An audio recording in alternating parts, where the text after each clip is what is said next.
Well, we were down in Gezi Park, and remember, the government had actually said that it would not enter the park itself. And while we did not see the riot police going in, it most certainly came under some incredibly intense fire with the tear gas water cannons at one point too. And it's fairly densely populated, so when that happens, there's complete chaos. Some people fairly used to this, trying to calm others down.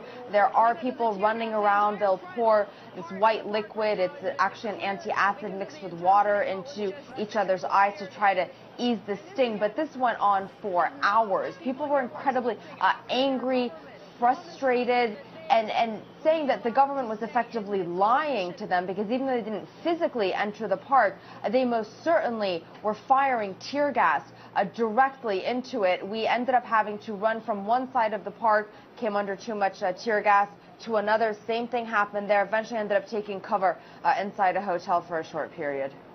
And we have got some footage, I think, of you being directly assaulted by this tear gas. Let's watch a bit of this.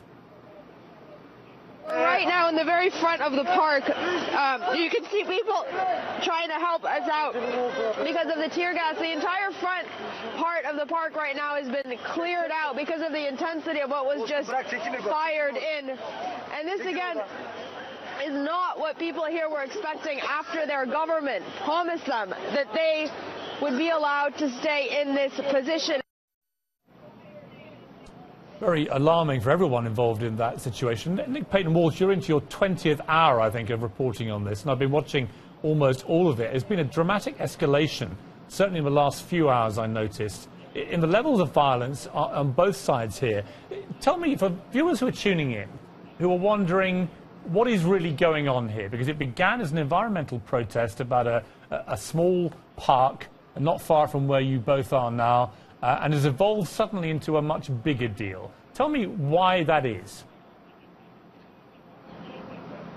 Well, certainly this began conservationists trying to preserve this remnant of green in the very heart of Istanbul. That met with a pretty hard police response to that protest, and what we've seen over the past 12 days is a response by the people to police tactics, the heavy hand they've been using, causing many to come out onto the streets, and that has caused these protests to spiral, to multiply. It's caused people to join them who are simply angry at what they see as the Erdogan administration's authoritarianism, the creeping conservatism that they've seen over the past decade or so, elements of the Sunni Islamist ideas that Prime Minister Erdogan would like to see more prevalent in society. Some feel they're being imposed upon them. So in the crowds we've seen across the country, secular middle-class people expressing their anger at authoritarianism, some demanding a resignation, or some simply demanding an apology for excessive police force. We saw over